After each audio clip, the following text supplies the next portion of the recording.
안녕하세요. 안녕하세요. 네. 네, 저녁에 보니까 더 반갑습니다. 좋네. 저녁에 보니까 더 좋아요. 예, 좋습니다. 네. 시간 맞추기 안 어려우셨어요? 아우, 너무 좋습니다, 저는. 그래요. 감사합니다. 네. 어떻게 요즘에 잘 지내세요? 네. 저 위에 조 집사님부터 어떻게 네, 잘 근황이 어떠십니까? 좋습니까? 네, 평안하세요? 네. 예. 공권사님은요? 네, 좋습니다, 요새. 네, 은혜롭게 잘 지내고 계세요? 예, 새벽 기도를 못 가서 좀 네. 마음이 계속 무겁지만, 또, 예, 뭐 어쩔 때가, 수 없죠, 뭐. 예, 때가 오겠지요. 예, 기다리고 네. 있습니다. 우리 마누라는 잘 지냅니까? 네, 잘 지냅니다. 준영아, 안녕. 아유, 예, 반갑네. 예, 인사 나눠. 윤정 애기 씨, 때문에 안녕, 정신이 없어. 윤정이 안녕. 안녕. 반가워요. 애기 노는 무당탕 소리 들리지 않아요? 어? 애기 노는 소리 안 들리죠? 아, 괜찮은데 안 들리는데. 음성을 해놓을게요. 아니야, 괜찮아. 좀 시끄러워도 돼. 조용한데, 뭐. 정태정 원사님 어떻게 잘 지내시죠? 네. 요즘에 뭐 배우러 다니시죠? 아이고, 정신없습니다.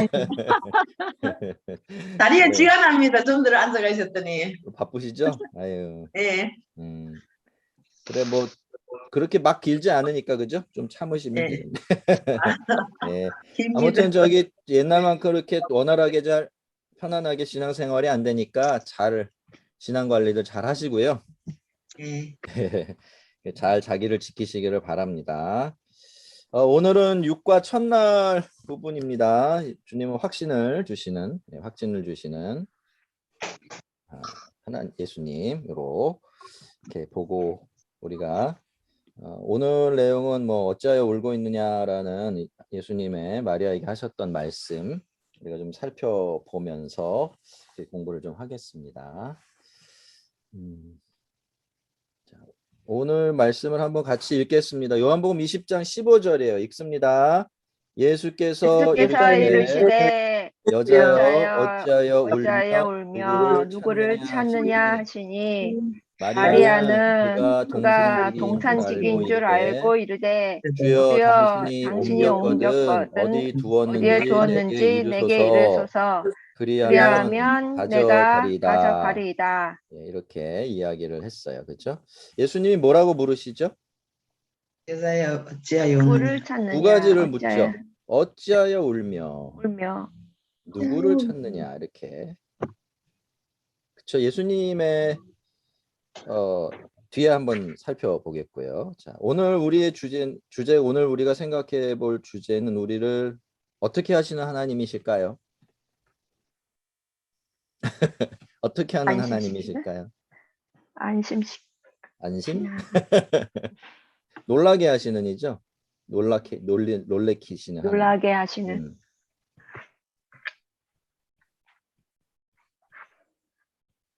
하나님입니다. 예. 하나님이 우리를 놀라게 하신다라는 말은 하나님이 일하시는 방식이 그쵸? 우리가 이렇게 생각하고 기대하는 것과 늘상 일치하지가 않는다라는 거죠. 예. 그래서 독특하죠. 예수님이 오늘 질문을 봐도 사실은 어때요? 어찌하여 울며 누구를 찾느냐라고 마리아에게 묻는 것이 굉장히 특별한 질문이죠. 그죠? 뭐 당연히 울 수밖에 없고 당연히 예수님을 찾을 수밖에 없는 상황에 오히려 나타나셔서 너 도대체 왜 우냐? 누굴 찾는 거냐라고 물으시니 사실은 굉장히 예수님의 이 질문 방식이 굉장히 독특할 수밖에 없다. 우리 사람의 예상을 그죠? 이렇게 뒤집는 그런 질문이다. 라는 생각을 좀 해보게 됩니다. 다음 한번 볼게요. 자, 어찌하여 울며 누구를 찾느냐? 주님은 궁금해하는 마리아를 너무 오랫동안 내버려 두지 않으십니다. 이렇게 이야기하고 있어요. 너무 오랫동안 내버려 두지 않으십니다. 주님께서 우리를 깜짝 놀래키는 것을 얼마나 좋아하시는지를 우리에게 상기시킬 만큼만 놔두십니다. 주님은 두 가지죠. 여기 한번 보시면 우리가 인간의 힘과 지력, 그죠? 생각의 끝 이런 거. 여기에 스스로 실망하고 절망하기를 기다리셨다가 뭘로? 하늘의 것. 하늘의 것으로, 그죠? 하늘의 것으로 개입을 하세요. 하늘의 것은 사실 우리가 상상도 할 수 없고 기대도 할 수 없었던 그런 것들을 의미하죠. 하늘의 것이라는 건 반대로 뭐가 있을까요? 이거는 이제 그죠? 땅의 것이에요. 땅의 것은 곧 우리가 생각할 수 있는 것들을 말하는 거예요. 우리가 기대할 수 있는 것들을 말하는 거죠. 하늘의 것은 사실 여기서는 하늘에 속한 모든 걸 이야기하는 것이 아니라 사람이 생각할 수 없는 것, 사람이 기대할 수 없는 것, 이런 것들을 의미하는 거죠. 자, 그리고 하나님이 언제까지 기다리십니까? 우리가 포기를. 예, 포기하기를. 이 포기라기보다는 물론 이제 포기인데 절망하고 이런 거라기보다는 인간의 한계에 부딪히는 거죠. 인간이라는 더 이상 못할 인간의 가능성에 한계 부딪히는 겁니다. 이거는 인간의 가능성에 한계 부딪힌다. 이렇게.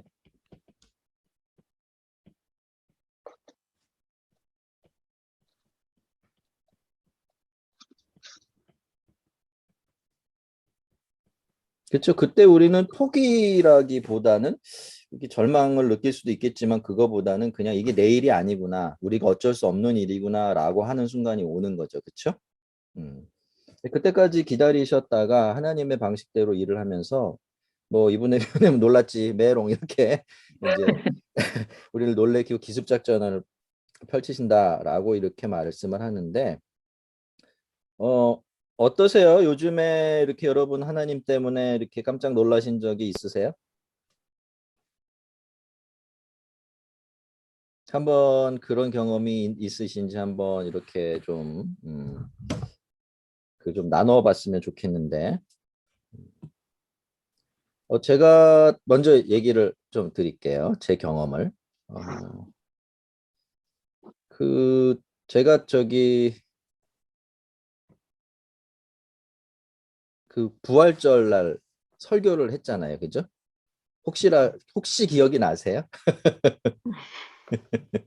자기 죽음에 관한 설교를 했어요. 그죠? 우리가 죽어야 사는 거다라는 거. 근데 제가 그 설교를 한 것이 그냥 뭐라 그러나 이렇게 어떤 성경에 있는 걸 풀어서 여러분한테 말씀드린 게 아니고 제가 그 설교를 하기 한 달 전인가 갑자기 새벽에 기도를 하는데 그런 깨달음이 왔어요.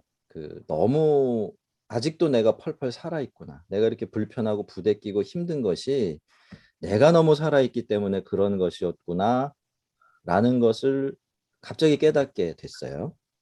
그러면 내가 살아서 이렇게 불편하고 힘들다면은 성경이 말하는 내가 죽어야 된다, 자아가 죽어야 된다라는 말이 굉장한 복이구나라는 것을 깨닫게 됐고요.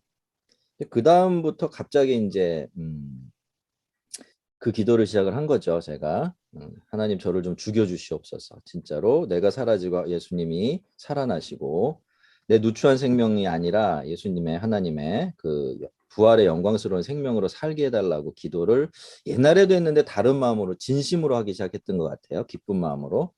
근데 진짜 놀라운 일이 벌어진 게 뭐냐면 그때를 앞뒤로 해서 앞은 아니고 뒤로 해서 한 며칠어간에 제가 몸도 마음도 굉장히 많은 치유를 받았어요. 그래서 사실 그때부터는 굉장히 좀 그 사역하는 거나 이렇게 설교 준비하고 하는 것이 저한테 되게 많이 편안해지고 이제서야 내가 좀 정상으로 돌아와 있구나라는 느낌을 받을 정도로 그렇게 많은 좀 뭐랄 그러나 은혜를 이렇게 입게 됐죠. 그런 생각이 이 부분을 읽는데 그런 생각이 들었습니다. 그동안 목회를 한다라고 하면서 그냥 사람의 내가 뭔가를 해보려고 너무 끙끙댔다. 그런데 그거에 한계에 부딪혀서 내가 스스로를 하나님 앞에서 내려놓게 되면서부터는 오히려 일이 더 쉬워지고 어떤 의미에서 보면 편안해지고 또 정도들을 봐도 더 나아지는 것 같고 한 이런 걸 보면서 좀 많이 놀랬습니다. 예. 놀란 거예요. 하나님이 하늘 것으로 개입을 하셨죠. 예. 그렇게 해서 제가 좀 하나님께 깜짝 놀라는 경험을 요 근래 좀 했어요. 뭐 혹시 저기 요즘에 놀란 경험이 없으세요? 아, 저도 좀 나누면, 음, 저는 그 아기가 잘 때마다 거의 저도 잤는데, 그러니까 낮에 막 한 두 번씩 낮잠 자야지 안 피곤하다고 생각했는데, 근데 요즘에는 그 아기 잘 때 말씀 보고 기도하고 이렇게 많이 못 하는데, 그렇게 하는데 또 뭐지 더 안 피곤한 그 뭔가 이렇게 마음속에 채워지는 느낌이 음. 들어가지고 육체적으로 분명히 피곤한 것 같은데 그게 또 안 피곤한 음, 신기한 것 음. 같아요. 엔돌핀이 막 나오나 봐, 영적인 엔돌핀이. 이게 음, 좀 지칠 때도 있지만 음, 감사하고 기뻐하게 해주세요 막 이런 기도도 드리고 하니까 채워 음, 어, 그렇습니다. 그래. 그렇죠. 예. 놀랬죠, 그죠? 사실은 이게 어떻게 보면은 상식을 좀 뒤집어 엎는 경험인데. 예. 근데 다른 분들은 뭐 그런 근래 경험들이 좀 없으세요? 작게라도? 네. 좀 천천히 한번 생각해 보시고요. 일단은 우리가 그 하나님이 이렇게 일하실 때가 많은 것 같아요. 그러니까는 우리가 막 이렇게 뭔가를 하고 우리가 뭐 기대를 갖고 우리가 뭐 할 수 있어 할 때는 하나님이 우리 답답하게 내버려 두셨다가 그거를 전혀 할 수 없게 되어져서 이제는 정말 남는 게 절망밖에 없구나라고 했을 때 방법이 없구나 했을 때 그때 이제 인생에 끼어들지요. 예, 그렇게 일하실 때가 많은 것 같아요. 어, 그 제가 그림을 하나를 좀 그려 볼게요. 뭐 예, 한번 볼게요. 색깔을 좀 바꾸고 그 우리는 시간을 이렇게 살거든요. 이게 이제 그 연대기적인 시간이라고 그래서 그냥 쭉 흘러가는 시간이에요. 1년, 2년, 뭐 10년, 20년 이런 식으로 흘러가는 시간이죠.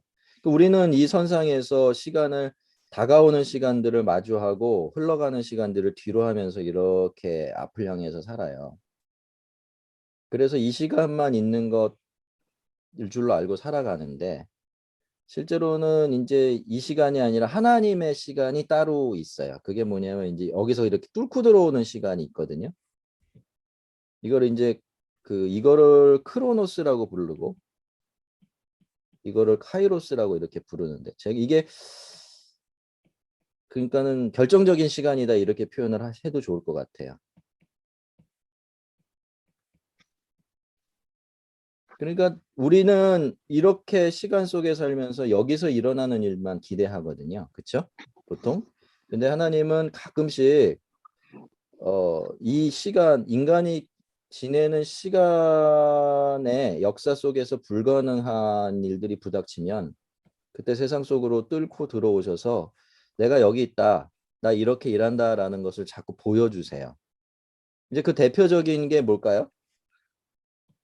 십자가죠, 십자가. 그죠? 이 모양만 봐도 딱 나오죠? 십자가가 가장 그 중에서 십자가라는 것이 가장 대표적인 이 뚫고 들어오는 시간이에요. 깜짝 놀라는 거죠, 사람들이. 왜냐하면 그런 일은 있을 수가 없는 거죠. 그 인간의 역사 속으로 하나님이 사람이 돼서 들어온다라는 건 그 충격 그 자체거든요. 그렇죠? 너무나 놀라운 사건이기 때문에 이 십자가, 예수님의 탄생과 십자가가 이 십자가의 시간은 사실은 그 이전에 인간이 경험하던 시간의 의미를 모두 다 바꿔 놓은 거거든요. 언제든지 하나님께서 이렇게 놀라운 방식으로 인간의 역사에 뛰어들어서 인간의 역사나 인생을 뒤바꿔 버릴 수 있다라는 거를 그쵸? 예, 우리가 이렇게 생각하고 기대할 수 있게 된 거죠. 십자가라는 건 그래서 우리의 그 죄의 문제를 해결하고 우리를 구원한 그런 사건일 뿐만이 아니라 실제로는 이 수평적인 시간에 갇혀 있는 인생들에게 다른 가능성을 제시한 시간이다라고 그렇게 우리가 좀 이해할 수도 있습니다. 예. 아까 앞에서 나 우리가 깜짝깜짝 놀라는 게 그런 거예요. 우리는 여기서밖에 안 살거든요. 늘 그죠? 그러다 갑자기 이쪽에서 들어오는 시간을 경험하게 되니까 그게 깜짝깜짝 놀라게 되는 일이죠. 예. 자, 그 다음에 자, 한번 문제를 조금씩 풀어 볼게요. 고린도전서 1장 21절에 따르면 무엇이 하나님을 기쁘게 합니까? 하나님의 지혜에 지혜, 지혜죠, 지혜. 예, 지혜. 있어서는 이 세상이 자기 지혜로. 지혜로 그쵸? 하나님을 알지 못함으로. 자, 여기까지가 딱 반으로 나누죠. 그래서 어떻게 했죠? 하나님께서 하나님께서요. 전도에 미련한 미련한 것으로 것으로. 믿는 자들을 그렇죠? 구원하시기를 구원하시기를 기뻐하셨다. 이렇게 얘기하죠. 자, 하나님이 무엇을 기뻐하세요? 무엇이 하나님을 기쁘게 하죠? 믿는 자들을 구원하시기를 그렇죠? 여기 전도. 보세요. 예, 하나님께서 전도 전도에 미련한 것으로. 이게 뭘까요? 전도에 미련한 것이. 전도한다는 얘기가 아니에요. 그렇게 해석하면 안 돼요. 전도를 할 때 전하는 미련한 게 뭐예요? 복음. 십자가잖아. 복음이죠. 그죠? 이거 십자가 복음 얘기하는 거예요.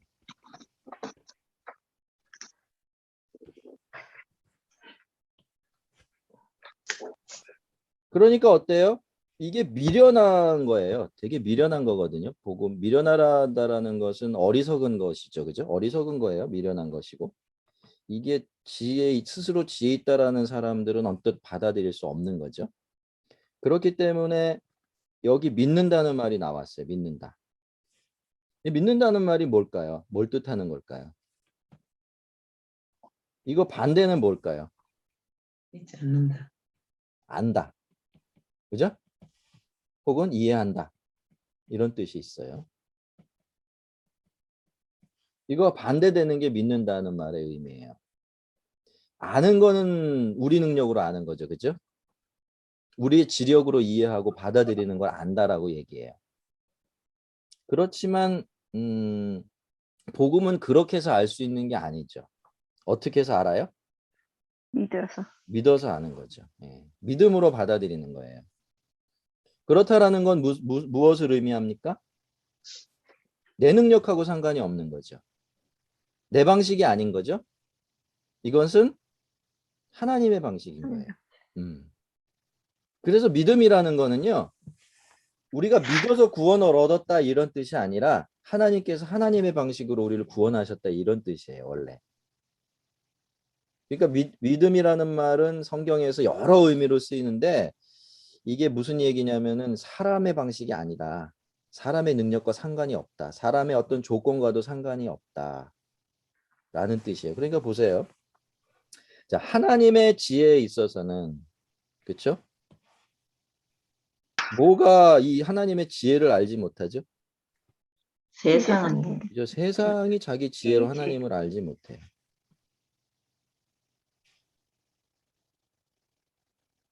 그래서 하나님께서는 전도에 미련한 것으로 믿는 자들을 구원하시기를 기뻐하셨다 이렇게 얘기를 하는데 자 여기 앞에서 보시면요. 이게 같은 거거든요. 지혜가 뭐예요? 전도에 미련한 것이죠. 미련한 것. 예.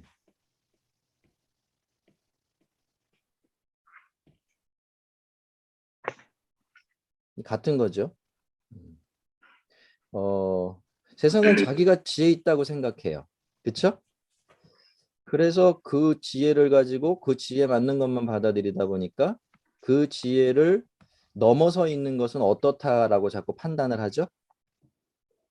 미련하다고 생각해요. 그죠? 그런데 그게 원래 미련한 겁니까? 그게 아니라 그게 하나님의 지혜이기 때문에. 그죠? 그러니까 세상의 지혜로는 이게 지혜롭다고 여겨질 수가 없는 것. 이거 갖고 구원이 될까? 이거 갖고 죄 문제가 해결이 될까? 이렇게 자꾸 이제 의심을 하게 되는 거죠. 그래서 하나님은 하나님의 지혜를 그 세상의 지혜가 아는 것을 좋아하지 않으세요. 그러니까 여러분, 저하고 여러분은 왜 구원받았죠?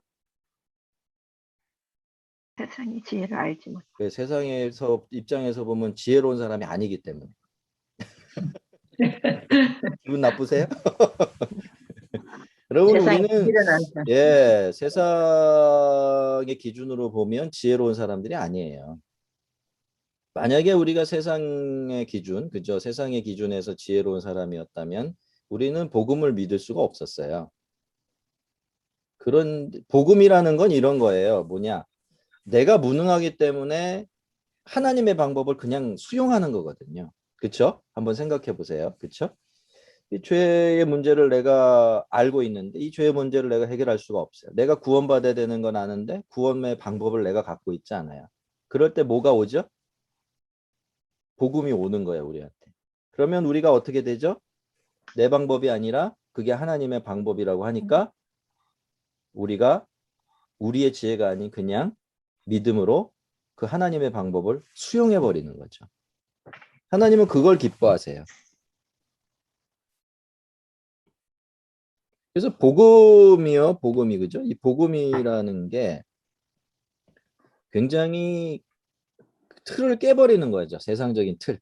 자, 여러분, 세상에서의 기준을 보면 무언가 특별한 걸 얻을 때는 어떤 사람들이 특별한 걸 얻죠?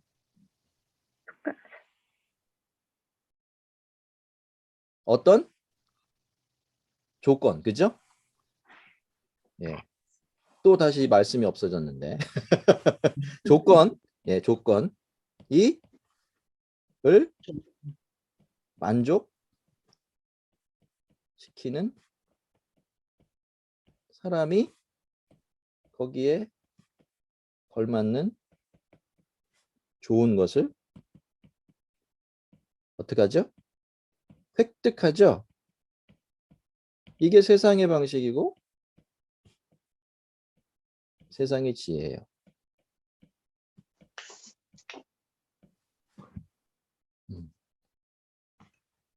그러니까 복음이라는 거는 이것하고 완전히 상관이 없는 방식이 되는 겁니다.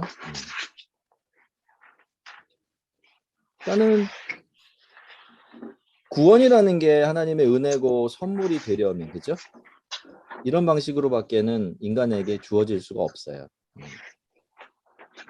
하나님은 그렇게 우리를 그렇게 일하시는 것을 기뻐합니다. 세상의 지혜가 아니라 하나님의 지혜가 드러나는 방식으로, 그렇죠? 예.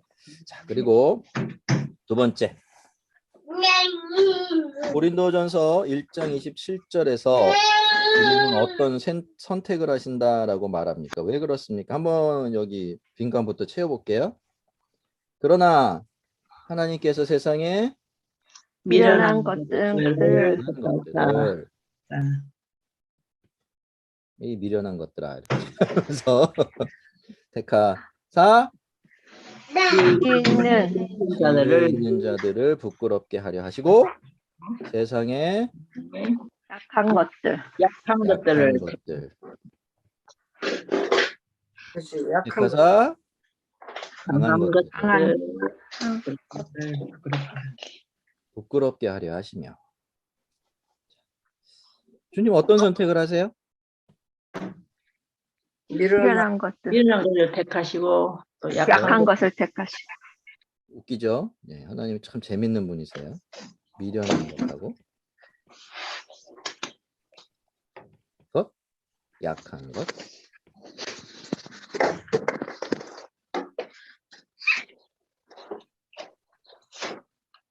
어떤 기준에서 보면? 세상의 기준에서 보면, 그죠? 그래서 예수님의 제자들 중에 잘난 사람이 하나도 없죠. 처음 예수 믿은 사람 중에 그렇게 대단한 사람이 없어요. 그래서 고린도전서를 보면 사도 바울은 너희 중에 잘난 사람 하나도 없다 이런 얘기를 해요. 그냥 공공연하게, 그죠? 근데 그게 거짓말이었으면 고린도계 성도들이 발끈했을 텐데 아무리 생각해봐도 그런 거죠. 그러니까 수긍을 하고 넘어갑니다. 그리고서 아 그렇구나. 우리가 선택받은 자리가 우리가 대단한 자리에 있었기 때문이 아니구나. 그래서 거기서부터 자기들을 고치기 시작해요. 그래서 고린도 교회는 전에도 말씀드렸지만 아직도 현존하는 교회 중에 하나예요. 다른 게 다 없어졌는데. 그죠? 그 이유는 뭐냐면 고린도 교회는 아마 계속해서 그 작업을 했던 것 같아요. 다행스럽게도. 그렇죠? 왜 그렇게 그러면 미련한 것과 약한 것을 택하죠? 무엇 배 때문에? 있는 자와 강한 자를 부끄럽게 예, 하려고. 요렇게 해가지고 하시려는 일이 있죠. 지혜로운 자들.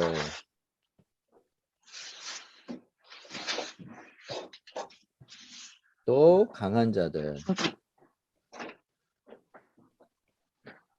부끄럽게.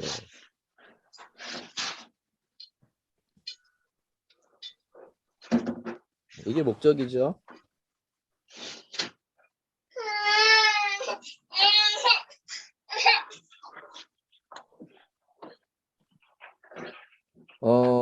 하나님은 은혜가 드러나는 걸 되게 좋아하세요. 왜냐하면 사실 이게 은혜가 드러난다라는 게 사람이 스스로의 이 부족함을 인정한다는 뜻이거든요. 내가 할 수 없다라는 걸 인정한다는 거죠. 근데 이게 사람이 뭔가를 할 수 있는데 아유 뭐 내가 못해요 이런 게 아니라 원래 할 수 없고 원래 무능한 걸 스스로 인정하는 거잖아요. 그죠? 그렇게 했을 때 은혜는 은혜가 돼요. 그래서 은혜가 은혜로 드러난다라는 것은 하나님이 구원자가 되시고 사람은 구원받는 사람이 된다라는 의미가 있거든요. 그러니까 어떻습니까? 하나님은 이 미련하고 약한 자들을 택하시는 거예요. 그래야 뭐가 뭐로 드러나죠? 은혜가 은혜로 드러나게 돼요. 근데 지혜로운 자는 선택을 하냐 안 하냐 뭐 그런 차원이 아니에요. 그죠?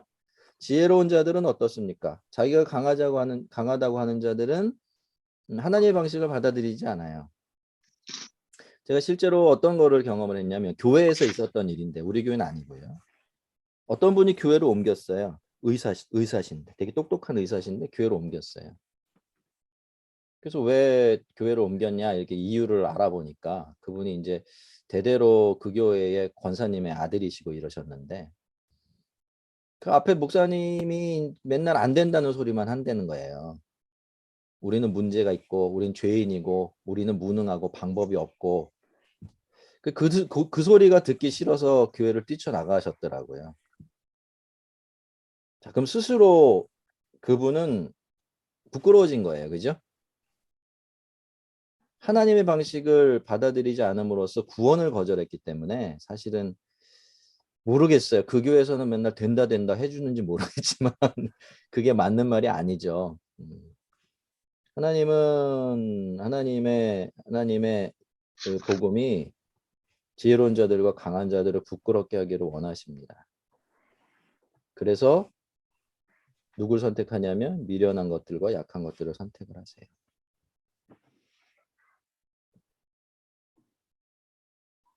계속 한번 볼게요. 똑같은 얘기 뭐 계속 나오지만 그래도 한번 오늘 이렇게 정확하게 좀 이해를 했으면 좋겠습니다. 자, 하나님은 우리가 이해할 수도 없고 예상할 수도 없는 일을 즐겨 하십니다. 하나님은 종종 아무도 예상하지 못하는 방법을 취하셔서 하나님의 목적을 이루십니다. 자, 아무도 예상하지 못하는 방법. 하나님의 목적을 이게 대표적인 게 십자가죠. 그래서 십자가가 하나님의 지혜가 돼요. 그런 방식으로 죄 문제를 해결하고 사람들에게 구원을 가져다 줄이라고는 그 누구도 기대하거나 생각하지 못했죠. 자, 그래서 그거를 욥기 5장 9절과 9장 10절 똑같은 구절인데 찾아보니까 거기서 뭐라고 돼 있죠? 욥기 5장 9절.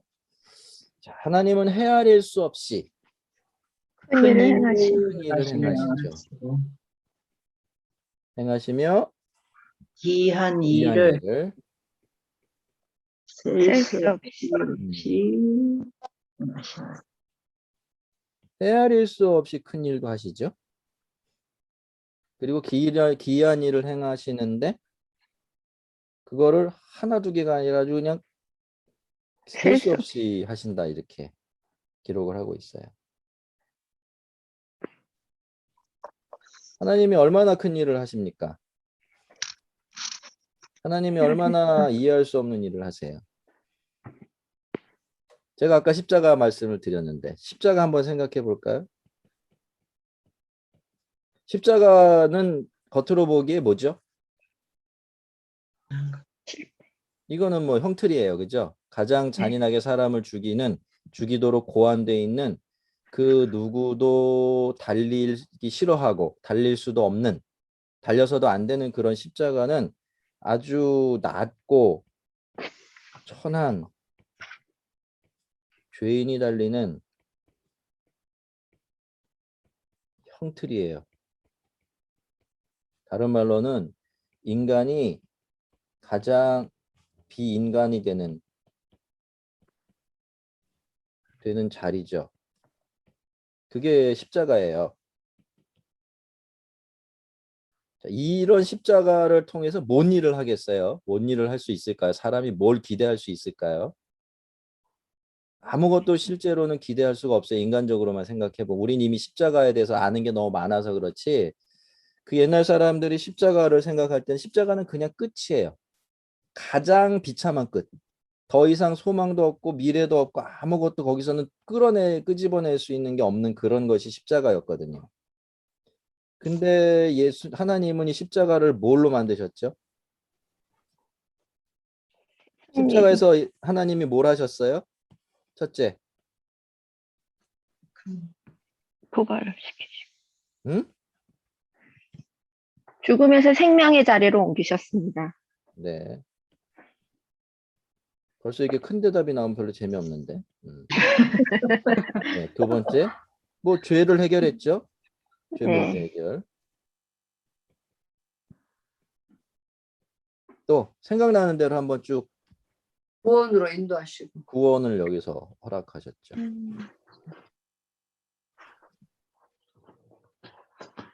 그 소망을 모든 주시고. 네? 소망을 주시고. 소망이 됐죠. 이게 소망이 됐습니다. 우리의.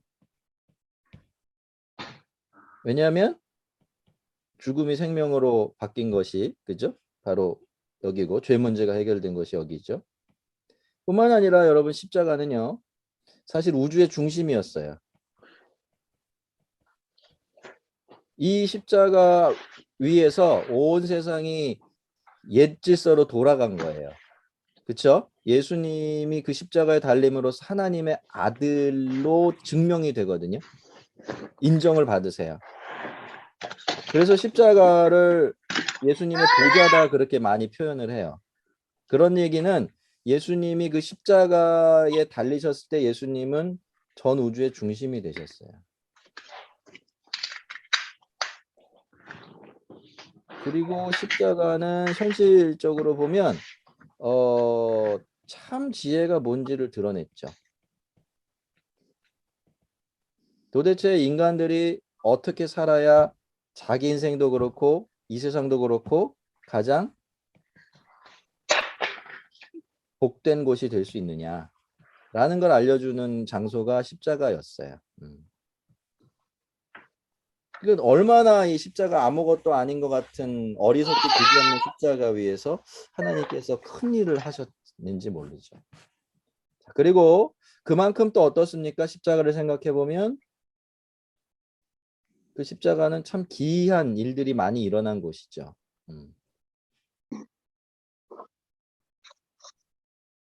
성경은 하나님이 헤아릴 수 없이 큰 일을 행하시고 기이한 일들을 정말 밥 먹듯이 하시는 분이다 라고 우리에게 그렇게 설명을 하고 있어요.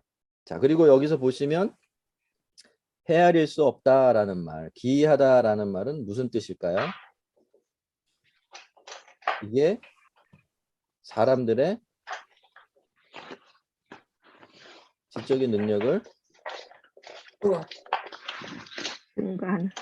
능가하는, 초월하는 방식으로 일하신다라는 그런 뜻이 될 겁니다.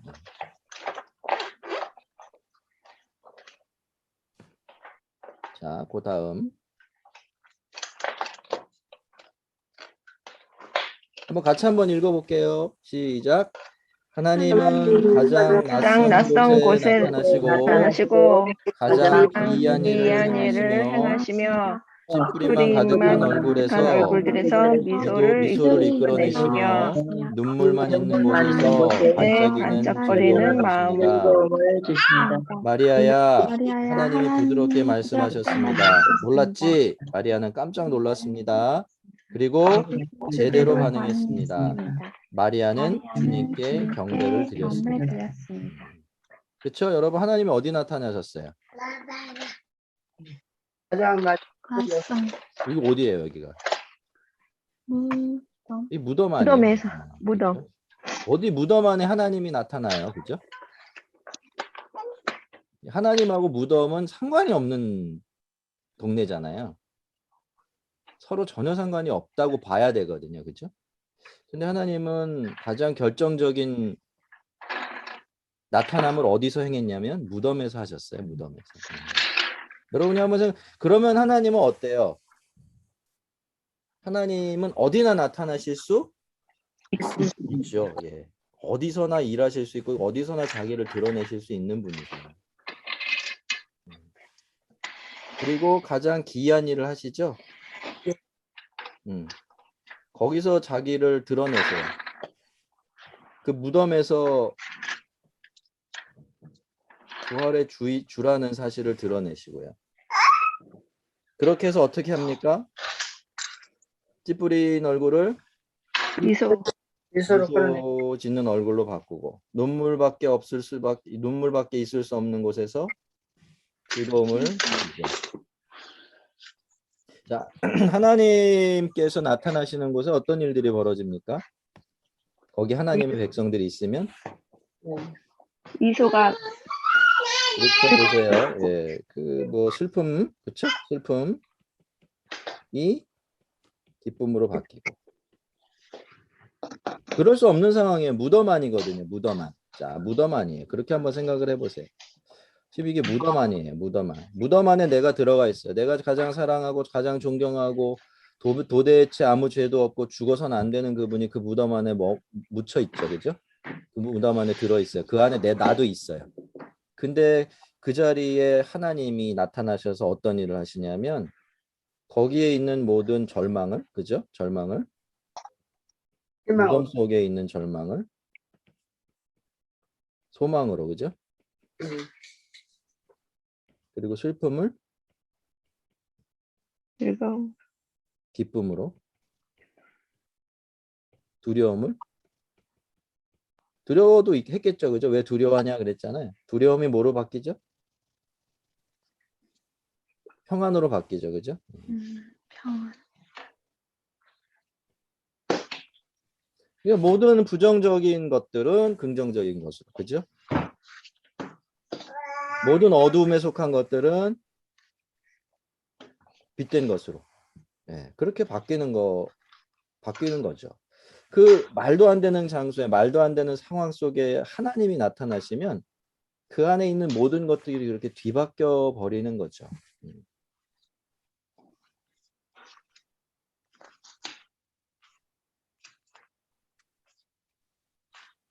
왜요? 하나님은 놀래키는 하나님이세요. 놀래키는 하나님. 근데 우리가 좀 주의 깊게 봐야 될 것이 이 자리가 무덤 속이었다는 거죠. 그렇죠? 예. 이 철저한 절망을 의미하고 철저한 어둠을 의미하는 겁니다. 예. 그 안에 개입을 하심으로써 하나님은 거기에 있는 모든 것들을 바꾸신다라는 것 우리가 알 수가 있지요. 그때 우리는 어떻게 하나님께 반응할 수 있습니까? 그렇죠. 우리를 놀래키시는 하나님에 대해서 우리가 놀랐어. 경배하고 그죠? 그분을 하나님으로 이렇게 인정하고 기뻐하는 것. 그것밖에 네. 우리가 제대로 드릴 수 있는 온전한 반응은 없는 것 같습니다. 자, 그다음 4번. 예수님은 제자들에게 슬픔이 닥칠 것이다라고 말씀을 하셨어요. 요한복음 16장 20절. 뭐라고 말씀하십니까? 내가 진실로 진실로 너희에게 이르노니 이런 너희는 곱하고 복하고 애통을 어. 하는 복동 네.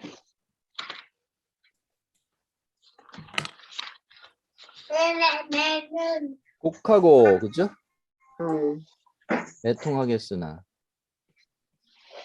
왜요? 왜 그렇죠? 예수님이 돌아가셨어. 그렇죠. 이게 이제 예수님이 십자가에 달릴 것이기 때문에 이런 전제를 깔고 있죠. 그렇지만 세상은 어떻게 합니까? 기뻐하죠. 세상은 기뻐하리라. 그리고 너희는 근심하겠으나 근심하겠으나 그렇죠? 왜요? 돌아가셨으니. 없어졌으니까. 예, 기댈 구석이 없잖아요. 그렇죠? 앞에는 사랑하는 예수님이 돌아가셨기 때문에 슬퍼하는 거죠. 그죠? 뒤에는 현실로 돌아와서 나를 보니까 이제 나는 그동안 예수님만 믿고 따라다녔는데 예수님이 없으니까 이거 낙동강 오리알이 된 거잖아. 그죠? 그러니까 어떻게 해요? 근심할 수밖에 근심. 없어요. 예. 하지만 어떻게 얘기하죠? 너희 근심이 결국에는 결국에는 기쁨이 되리라. 기쁨이 됩니다.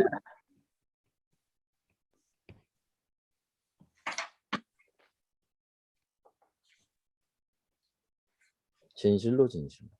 이건 보장하시는 말씀이죠. 그렇게 될 거야, 당연히. 예.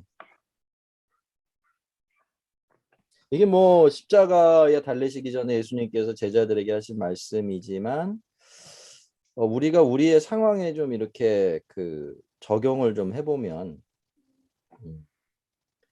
뭘 발견할 수가 있으시죠? 여기서 예수님이 하나님이 우리 인생을 이끌어 가시는 어떤 방식을 볼 수 있죠?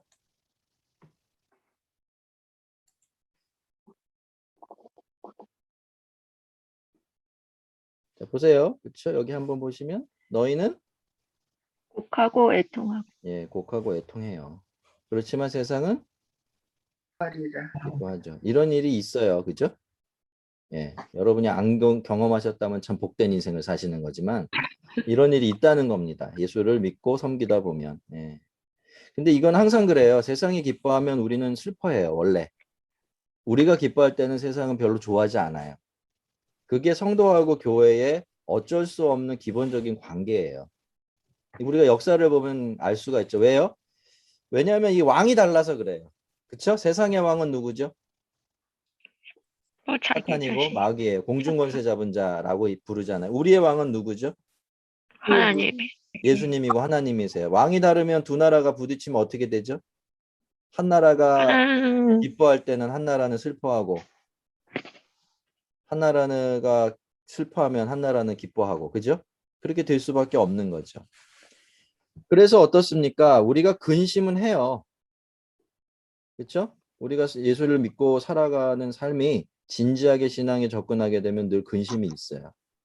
우리 자신 때문에도 근심하게 되고 세상을 보면서도 근심하게 되지만 그 근심이 결국 어떻게 된대요? 기쁨이 그럼 우리 결론은 뭡니까? 좋은 거. 좋은 거예요. 예, 그렇죠. 기쁨.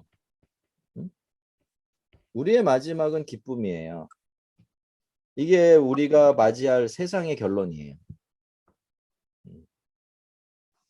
우리 그런 말 아시죠? 끝이 좋으면 뭐다? 해피엔딩. 네, 끝이 좋으면 뭐다? 다 좋은 거다. 이런 얘기가 있어요. 그죠? 네. 그러니까 여러분 우리 성도들 예수님의 뒤를 따르고 하나님의 백성으로 사는 우리 성도들의 결론은 늘 예, 정해져 있어요. 걱정할 거. 그래서 제가 말씀을 드렸다시피 그 중간에 일어나는 모든 경험되는 일들은 사실 이 결론으로 가기 위한 과정의 의미밖에 없어요. 그렇죠? 우리가 중간에 살면서 만나는 모든 일들은 과정의 의미만 가지고 있어서 결정적이지가 않아요. 여기 나오는 뭐 곡하고 애통하고 근심하고 이런 것들이 우리의 삶의 결론이 될 수가 없다는 거죠. 결정적이지 않아요. 그러니까 여러분이 지금 경험하고 있는, 그죠? 예수를 믿으면서 경험하고 있는 현실적인 여러 가지 어려움들, 뭐 슬프고 힘든 일들, 이런 것들이 우리가 스스로 늘 생각해야 될 게 뭐냐면 이게 내 인생의 결론이 아니에요. 이 세상의 결론도 될 수가 없어요. 우리가 왜 절망적인 세상을 보면서도 끝까지 절망하지 않을 수 있나요? 우리는 우리의 결론과 이 세상의 결론을 알고 있잖아요. 그렇죠? 나머진 다 그 과정에 불과한 겁니다. 좀 상대적으로 좀 한 발짝 떨어져서 볼 수 있는 여유가 우리한테 늘 있는 거예요. 그게 사실은 이 십자가를 믿는다라는 의미예요. 예. 아까 십자가라고 얘기하니까 십자가는 죽음이, 그렇죠? 생명이 된 것이잖아요. 이거 한번 생각해 보시면, 예, 우리가 십자가를 믿는다라는 게 얼마나 대단한 능력을 가진 것인지 알 수가 있죠. 하나님이 십자가를 통해서 일하신다, 십자가처럼 일하신다라는 거는 이런 일들을 늘 법칙처럼 가지고 움직이신다라는 그런 뜻이 있어요. 자, 그 다음에 요한복음 16장 21절에서 예수님은 제자들의 슬픔을 무엇에 비유하셨습니까? 당신은 주님의 이 말씀을 개인적으로 경험한 적이 있습니까? 이 질문 드렸는데 여자가 해산하게 되면 그때가 이르렀으므로 근심하나 근심하죠. 근심. 하나, 아기를 낳으면 세상에 사람난 기쁨으로 말미암아 기쁨으로 말미암아 그 고통을 고통을 다시 기억하지 아니하시느니라. 기억하지 아니하느니라 이렇게 돼 있어요. 예, 요즘에 우리 저 교회에 저기 좋은 일이 있죠. 예, 우리 윤희 자매가 아기 둘째를 가졌잖아요, 그죠? 예. 아시죠? 와. 그 윤희가 첫 애를 낳았을 때는 절대로 애를 안 낳는다고 그랬거든요. 사실은 너무 고생스럽고 힘들어서. 근데 갑자기 어느 날 갑자기 둘째를 가졌다고 얘기를 하더라고요. 속으로 씩 웃었어요, 저는. 다 똑같구나. 또 잊었구나. 네. 그게 이제 이게 진짜 진리인 거죠. 근데 우리의 고통은 어떤 겁니까? 여러분, 우리의 근심이나 고통은 여기도 똑같이 얘기하죠. 그죠? 어떤 네. 거예요? 우리 여자. 근심은 아기를 낳으면 낳기 전에 근심이고, 그죠? 네. 우리의 고통은 아이를 낳을 때 고통. 낳을 때 고통이에요. 그러니까 이 고통은 지나가. 아기가 낳고 나면 예, 이제 태어나면 끝나는 거죠. 끝나는 것이고 그래서 시간이 흐르면 기억하지 않는 기억하지 않는 기억이 나지 않아요. 자, 여러분 그런 얘기가 있더라고요. 과거의 고통은 시간이 지나면 고통스럽지가 않대요. 맞습니다. 네. 왜 그럴까요? 그게 다 추억이 된답니다. 그래서 그렇대요. 이렇게 고통스러운 그 아픔은 없어지고 그렇게 그냥 고통이 없는 상태에서 과거를 돌아보기 때문에 그게 다 추억의 영역으로 들어온대요. 그래서 심리적으로 보면 과거의 고통은 웬만한 고통은 그죠? 이게 뭐라 그러나 이렇게 생각하면서 웃을 수 있는 고통이 된다 그러더라고요. 근데 그러면 여러분 우리가 나중에 주님이 오셨을 때 우리의 과거의 이런 근심 그죠? 또 이런 고통 어떻게 생각할까요? 그거 돌아오면서 웃을 것 같아요. 그죠? 네, 추억이에요. 그건 다. 근데 여기서요. 예를 들어서 예수님 때문에 손해본 거 하나 없고 고민해 본 적도 없고 그냥 마냥 편하고 아무 생각 없이 살았으면 주님 앞에서 뭐 생각할 거리가 있을까? 그죠? 저 그 생각 많이 하거든요. 네. 아마 별 하나님이 예수님하고 할 얘기가 없을 거예요. 얘기가. 네. 제가 가끔씩 이제 그런 경험을 해요. 아주 오래된 젊은 시절에 어렸을 때 친구들을 만나면 할 얘기가 그렇게 많아요. 근데 헤어진 지 몇 년 안 됐지만은 나이가 들어서 만난 친구들, 새로 생긴 친구들하고 만나면 할 얘기가 없어요. 왜 그렇죠? 추억이 적었어. 공유하는 게 없는 게 공유하는 게 그죠? 자, 근데 여러분 우리가 예수님을 만났을 때 주님과 우리가 공유하는 게 있어야겠죠. 네. 그래야 의사소통이 되겠죠. 우리가 주님 나 이래갖고 너무 힘들었어요. 나 너무 진짜 고통스러웠어요. 어떻게 그러실 수가 있어요? 막 이러면 예수님은 뭐라고 하실까요? 다 안다. 그래 나도 그래 봐서 안다 이러시겠죠. 그럼 우리 서로 막 깔깔대고 웃을지도 몰라요. 네. 저는 우리 주님이 충분히 그런 분이라고 생각하는데 그런 즐거움이 넘치는 곳이 천국이 아닐까 싶어요. 그렇죠? 그게 우리의 영광이 되겠죠. 우리가 그날을 생각해야 합니다, 여러분. 기억나지 않는 날. 그 모든 근심과 고통이 다시 기억나지 않는 날. 그날을 바라보면서 지금의 근심과 고통을 잘 인내하고 또 이겨내야 되겠죠. 혹시 뭐 주님의 이 말씀을 개인적으로 좀 근래에 경험한 적이 있으세요? 이렇게 했던 게 휙 바뀌고 휙 바뀌어서 참 놀랬던 경험?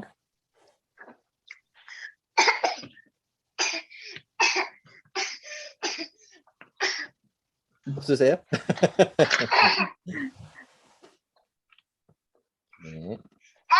이런 경험들 많이 하시기 바랍니다. 네. 네. 하나님 때문에 놀라셔야 돼요, 많이.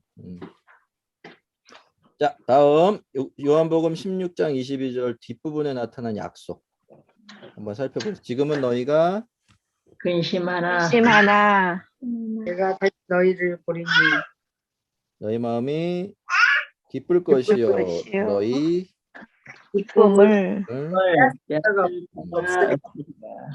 빼앗을 자가 없으리라 이래요. 여기 보시면 지금이래요. 지금이 언제일까요? 여기서 지금 요즘 살아가는 삶의 여정. 제자들한테 말씀하신 지금은 이 시간이죠. 그죠? 요거 되기 전에 예수님이 잡혀가실 때부터 시작해서 부활하신 다음에 다시 나타나시는 그 어간에 그쵸? 그 어간에가 지금이에요. 이 제자들에게는. 지금 우리에게 지금은요. 예수님이 다시 오시기 전까지. 그렇겠죠? 우리가 예수를 알게 된 이후부터 재림하시는 주님 혹은 우리가 우리의 인생이 끝나는 날 주님을 뵙게 되기까지 개인적으로 보면 그 시간 동안을 지금이라고 부르는 거죠. 자, 그러면 지금은 어떤 시간입니까? 우리에게? 근심하는 네. 근심하는 아까도 제자들에게 말씀을 하셨지만 성도들이 살아가면서 이 뭐라 그러나 마치 예수님이나 하나님이 계시지 않는 것 같은 느낌을 받아서 근심하게 되는 것, 그죠? 이것은 사실 필수적인 거다라고 볼 수가 있어요. 그게 꼭 믿음이 없어서 그런 게 아니죠. 예. 왜냐하면 이 현실 속에서 우리가 하나님의 백성으로 믿음을 가지고 살아간다는 게 그것 자체가 우리를 근심하게 하는 일이죠. 그러나 주님 뭐라고 약속하십니까? 내가 너희를 다시 볼 다시 거다. 너희를 보여. 예. 그러면 어떻게 되죠? 마음이 기쁠 마음이 것이고 근데 그 기쁨이 빼앗을 자가 없고. 없을 자가 없으리라. 그럼 한번 생각해 볼게요. 우리가 지금 당하는 근심 근심은 어떤 근심이죠? 잠깐의 근심. 그렇죠. 일시적인 거죠. 그것은 끝이 있는 것이고요. 우리가 얻게 될 기쁨은 영원한 것 그렇죠. 빼앗길 수 없는 빼앗을 자가 없는 죠.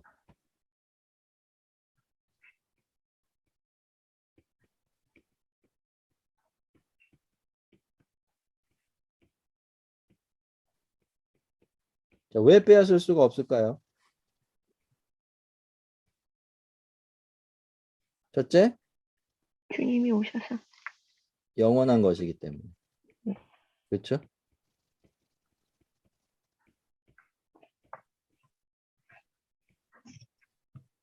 그리고 이것은 주님이 뿌리가 어디 주신 있어요? 기쁨. 주님에게. 뿌리가 그렇죠. 주님에게도 있지만 우리 영혼에 있기 때문에.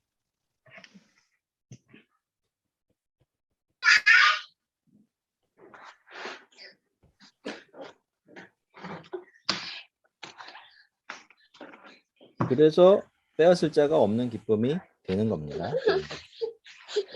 그러니까 성도는 그렇죠? 이걸 알고 있어야 한다라는 것을 우리가 좀 생각해 볼 수가 있어요. 이게 주님의 약속이십니다. 그죠? 약속. 그러니까 이게 우리가 진짜로 믿으면 뭐 사실 우리 다 믿고 살긴 하지만 자, 이걸 정말로 늘 생각하고 그래 나에게는 이런 기쁨이 약속돼 있고 나를 이런 기쁨이 기다리고 있다라는 걸 확신하게 되면 어떻게 되죠? 근심 걱정을 안 하게 되죠. 예. 기쁨이 지금도 기뻐할 수 있어요. 그죠? 지금도 기뻐할 수 있는 거죠.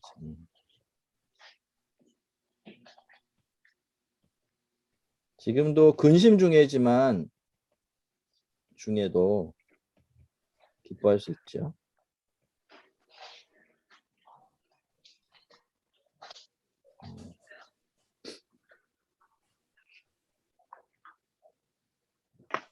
우리가 지금을 살고 있다는 거를 우리가 좀 늘 기억했으면 좋겠어요. 지금 왜 이렇게 자꾸 근심이 있지? 이런 어떤 뭐라 그래 두려움이 있지라는 것은 어쩔 수 없이 어느 정도는 지금을 우리가 살고 있기 때문에 감당해야 되는 짐이다. 이렇게 우리가 좀 정리를 해야 될 것 같아요. 자, 그다음에 마리아는 기쁨과 놀라움을 금치 못했습니다. 언젠가 우리도 동일한 감격을 맛볼 것입니다. 데살로니가전서 2장 19절에 따르면 우리는 뭘 고대하고 있습니까?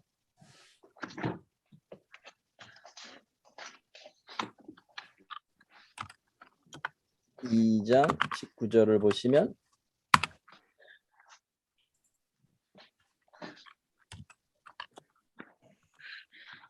자, 볼까요? 우리의 소망이나 소망이나 기쁨이나 기쁨이나 자랑이 사랑의 네. 훌륭한 무엇이냐 무엇이냐 묻죠? 예, 네. 그가 강림하실 때 강림하실 때 예, 우리 주 예수 앞에 우리 주 예수 앞에 너희가 너희가 아니냐. 아니냐 이렇게 이야기하고 있어요. 뭐 이거는 이제 그거죠. 이제 그 데살로니가 교회의 성도들한테 그 자기의 그 사랑을 이야기하는 거예요. 자기의 진심을 바울이 그죠? 내가 주님이 올 때 내가 그 주님 앞에서 이렇게 보여드릴 게 도대체 뭐겠냐? 그게 너희들이다 이런 얘기를 하는 거거든요. 그러면서 사도 바울은 자신이 도대체 어디를 바라보고 살아가고 있는지를 자기가 이제 의도치는 않았지만은 우리들에게 가르쳐 주고 있어요. 자, 우리의 뭐죠? 소망이나 우리의 기쁨이나 기쁨. 자랑 훌륭하니 주님께서 주신다라는 거죠. 예. 뭐죠? 그거 언제 주어져요? 주 앞에 섰을 때. 강림하실 때, 그렇죠? 예수님의 재림 때.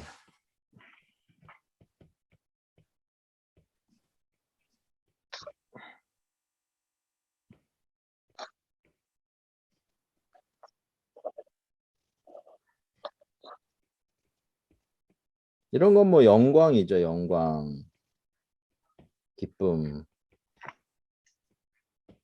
소망으로 품고 있었던 것이 그날은 다 이루어지는 것을 보죠, 그죠?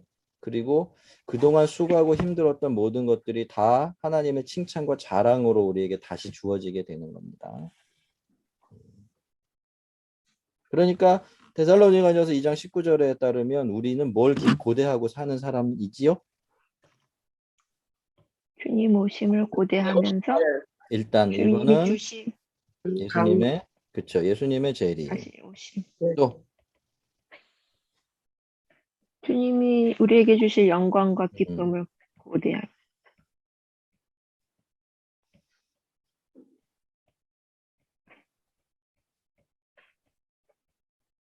이걸 이제 우리가 기대하고 살아요. 그렇죠? 우리가 고대하는 거는 어떻습니까? 보통 사람들이 고대하는 것과는 완전히 다른 것이죠. 우리가 고대하는 건 사실 성도들이 고대하는 건 현실적인 게 아니에요. 궁극적으로 고대하는 거는. 그죠? 기다리는 거는. 이게 자꾸 거기다가 중심을 두고 우리가 예수 신앙생활을 하려고 해서 우리가 힘이 없는 거예요. 성경을 보면 예수님은 우리에게 현실적인 약속을 해주신 적은 별로 없어요. 그렇죠? 늘 무슨 약속을 하면 일단은 나중에 보자 이렇게 말씀하세요. 나중에 보자.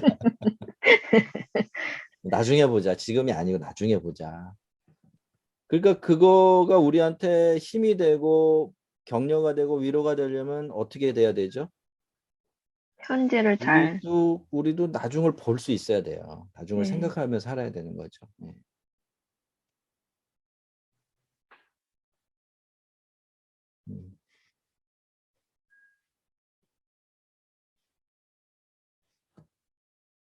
의도적으로 이런 생각을 많이 해야 되는 거예요. 예. 자꾸 지금이 힘들수록, 지금이 어려울수록.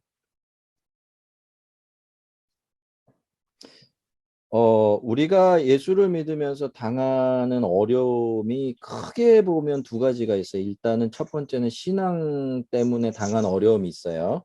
그렇죠? 그리고 우리도 생활인이기 때문에 또 뭐 때문에 당한 어려움이 있죠? 현실의 어려움. 그래서 삶 때문에 당하는 어려움이 있어요. 이거는 신앙하고 상관없이 우리에게 주는 거죠. 자, 첫 번째 거는 우리가 신앙의 어려움은 믿음으로 잘 극복해내면 우리의 영광이 되죠. 그러면 그냥 우리의 삶이 주는 일반적인 어려움은 어떨까요? 이건 무슨 의미가 있을까요? 이것도 똑같아요, 여러분. 제가 한동안 답을 찾아서 헤맨 게 있는데 바로 이거거든요. 이 일반적인 어려움은 도대체 그러면 우리한테 나중에 우리의 소망과 관련해서 어떤 역할을 하겠느냐라고 되게 오랫동안 질문을 가졌었거든요. 근데 어느 순간에 성경을 보니까 성경을 보면서 답은 얻은 답이 그거였어요. 뭐냐면 일반적이고 일상적인 어려움일지라도 그거를 믿음으로 잘 인내해내면 그것이 하나님께서 우리를 상 주시는 이유가 돼요. 물론 신앙적인 어려움 때문에 당하는 신앙 때문에 당하는 어려움보다는 더 영광이 덜할지 몰라도요. 이 현실적인 어려움을 믿음으로 대면을 하느냐 아니면 그냥 일반적으로 사람들이 하는 것처럼 그렇게 반응을 하느냐는 하나님 보시기엔 같은 게 아니더라고요. 그래서 지금 여러분 어때? 지금 답답할 수 있어요. 그죠? 신앙적으로 뭐 또 현실적으로 굉장히 답답할 수가 있어요, 우리가. 근데 에휴 뭐 이러냐. 네. 제가 가끔씩 농담으로 뭐 이번 생은 망했다 이렇게 얘기하면 안 된다는 거죠. 그거 안 된다는 거예요. 그렇죠? 그렇게 반응하는 게 아니라 성도는 그렇지 현실적으로 망했다 이거야. 그죠? 그러면 남는 건 현실이 아닌 것만 남았으니까 이 망한 현실을 가지고 도대체 내가 나를 얼마나 더 영광스럽게 할까 이거 한번 고민해 보는 거죠. 그게 바로 예수님의 재림을 기다리는 사람이고 그때 예수님께서 주실 영광과 기쁨을 생각하며 사는 사람의 태도라고 볼 수가 있어요. 그러니까 모든 종류의 어려움은 우리가 지면 안 됩니다, 여러분. 그것 때문에 무기력해지고 그것 때문에 주저앉아 있으면 안 되는 겁니다. 우리는 뭘 고대하고 있죠? 주님 오심을 고대. 주님의 재림과 영광과 기쁨. 기쁨을 고대하고 있어요. 그렇죠? 고대하시죠? 네. 네, 고대하고 사십시오. 자, 마지막 8번 문제 보겠습니다. 고린도전서 2장 9절에 따르면 우리에게는 무엇이 준비되어 있습니까?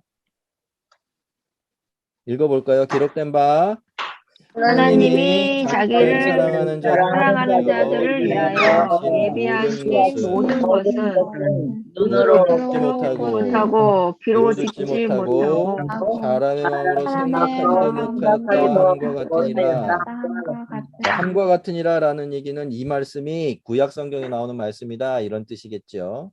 예, 그거 네. 같다 이런 얘기예요. 그러니까 하나님이 보세요. 하나님이 자기를 사랑하는 자들, 그죠? 누굽니까? 우리들이에요, 우리들이죠, 우리들이에요. 네. 딴 사람이 아니라 우리예요, 우리들. 여러분 하나님 사랑하시죠? 네. 네, 많이 사랑하시죠? 네. 예, 사랑하는 자들을 위해서 예비하신 게 있대요. 미리 준비해 놓으신 것. 그런 것들은 그런 모든 것들은 어떤 특징이 있어요? 눈으로 보지 못하고 귀로 듣지 듣지 못하고 못하고 사람의 마음으로 생각하지도 못하고. 생각하지도 못할. 자, 그런 얘기 있죠. 이게 저기 무슨 선전 문구인데 무엇을 생각하든 상상 이상이다 그런 얘기가 있어요, 그죠? 그 얘기를 하고 있는 거예요. 지금 우리가 예수 하나님이 우리를 위해서 준비해 놓으셨다, 뭔가를 준비해 놓으셨다라고 할 때, 그죠? 여러분이 최고로 어마어마하게 좋은 거를 생각하고 상상을 초월하게 좋은 거를 생각하고 또 생각해도 주님이 진짜로 우리를 위해서 준비해 놓으신 건 어떤 거다? 우리가 그거? 생각하지도 못하고 그거 이상이다. 그거 이상이다 이런 뜻이죠. 그러니까 여러분 우리가 그 마지막에 주님 앞에 섰을 때에 주의 나라가 임한 다음에 우리가 목격하게 될 광경이 어떨까요?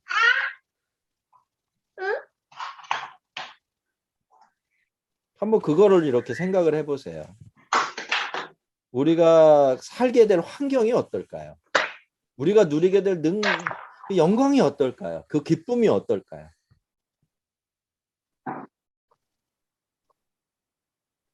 답은 무엇을 생각하든 상상 이상이다.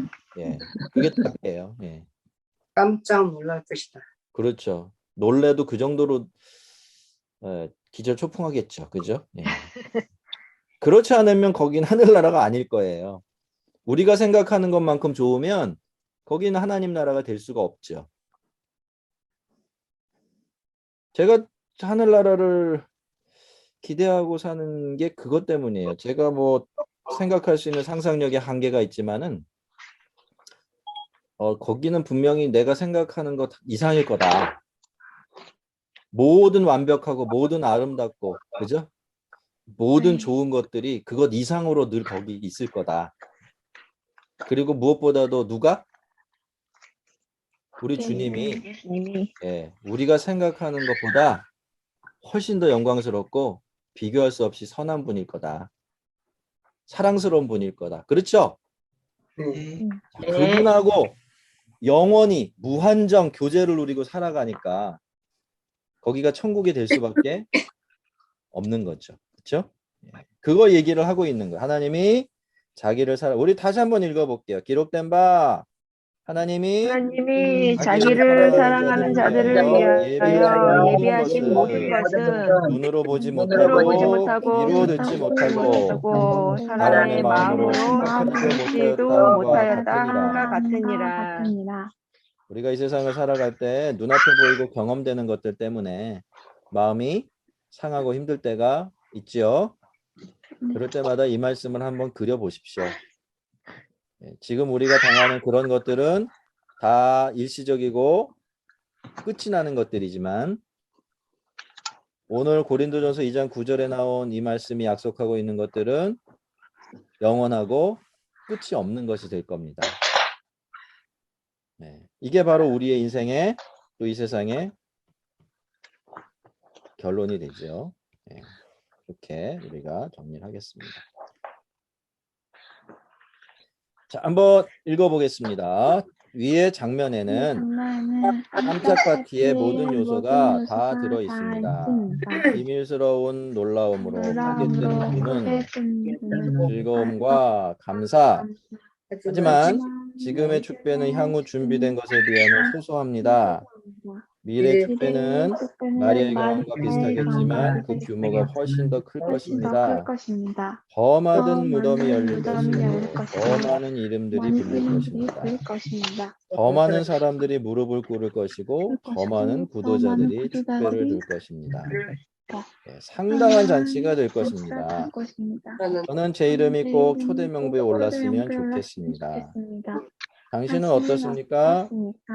놀랄 준비가 되어 있습니까? 되어 있습니까? 아무리 놀랄 준비가 잘 돼 잘 있어도 되어 있어도 우리의 놀람은 우리의 훨씬 더 클 놀람은 것입니다. 클 것입니다.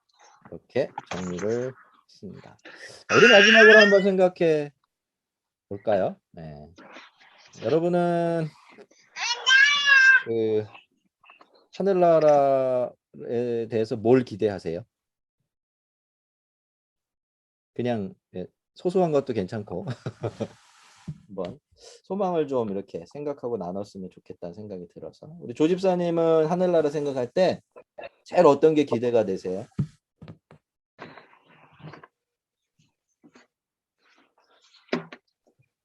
이 세상하고 완전 다른 곳이다. 정말 기쁨이 넘치는 곳이다. 그래요? 김지영 씨는? 하나님과 같이 세상을 다스린다고 말씀하셨는데 그 다스린다는 것이 어떤 것일까? 그런 궁금함이 그게 궁금하기도 하고 또 하여튼 그렇습니다. 기대가 되기도 하고. 네. 네. 우리 정태자 권사님은요? 저는 항상 좋은 것으로 생각했는데 오늘 공부해 보니까 하나님이 자기를 사랑하는 자들을 위하여 예비하신 모든 것, 그 네. 모든 것 속에 모든 것이 다 들어있다고 생각하니까 너무 좋고요. 네. 눈으로 보지 못하고 귀로 듣지 못했던 그것들을 우리가 생각하지 못했던 것보다 더 좋은 것을 주신다고 생각하니까 거기서 갑자기 마음이 이렇게 벅차오르는 그런 아이고 예. 예, 은혜가 확 임했네, 그죠? 네. 제가 늘 바라는 게 그건데 이렇게 진짜로 하나님 나라가 모두에게 막 느껴졌으면 좋겠어요.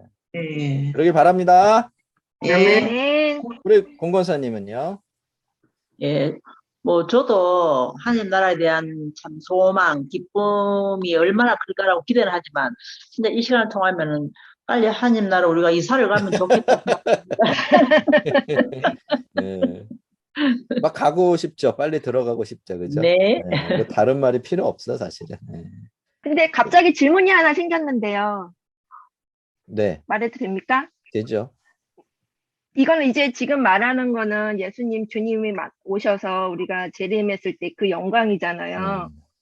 그럼 우리가 이제 죽잖아요. 네, 우리 죽고 나서 그 영혼이 주님 앞에 갔을 때 네. 그때는 그러면 이 영광하고는 좀 다른 건가요? 이때 지금 말하는 오늘 배운 그 영광은 그 당시에 죽은 다음에 개인의 죽음, 개인의 종말이 그 영광은 아직 오지 않은 건가요?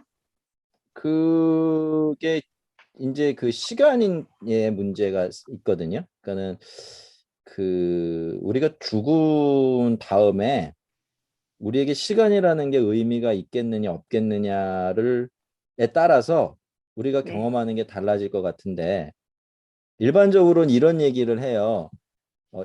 개인에게는 자기의 죽음이 우주의 종말이다 그런 얘기를 해요. 무슨 얘기냐면 우리가 살아있는 사람으로서 죽은 사람들을 지켜볼 때는 이게 설명이거든요. 그냥 들어보시면 좋을 것 같아요. 또 들어놓으시면. 그럴 때는 그 사람의 죽음과 예수님의 재림 사이에 시간 간격이 생기잖아요. 그죠?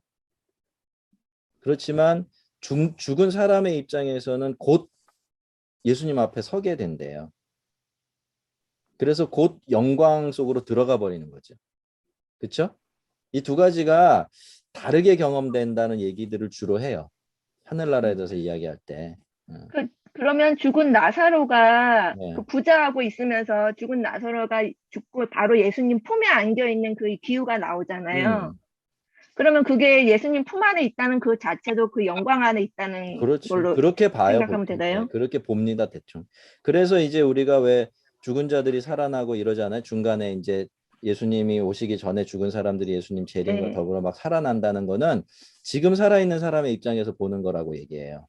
그렇지만 죽은 사람의 입장에서 경험되는 것은 곧바로 재림으로 그냥 가버리는 거지. 그럼 이미 살아났다는 걸로 보면 되네요. 그렇죠. 그렇게 봐요. 그러니까 이제 그 예수님이 그려주신 그 그림이 그 얘기를 한다라고 얘기를 하죠. 예수님이 그러고 그렇게 얘기하셨잖아. 옆에 십자가에 달린 죄수한테 뭐라고 하셨어요?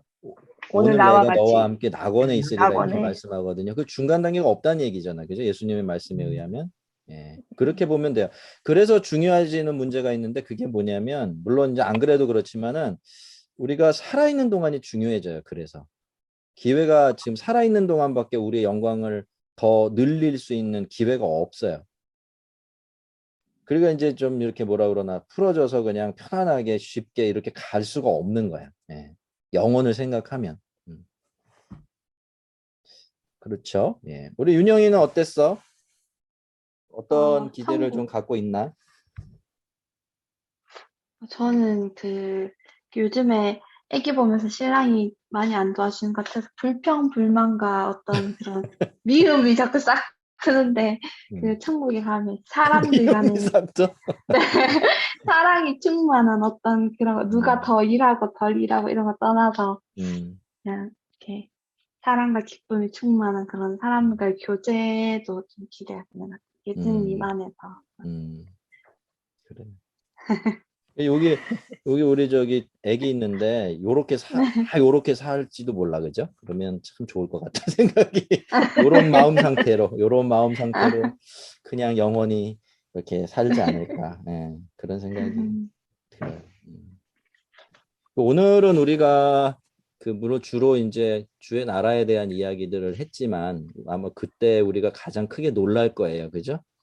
그렇지만 하나님은 우리가 하나님께 이렇게 민감하고 또 하나님을 기대하고 살아가면요.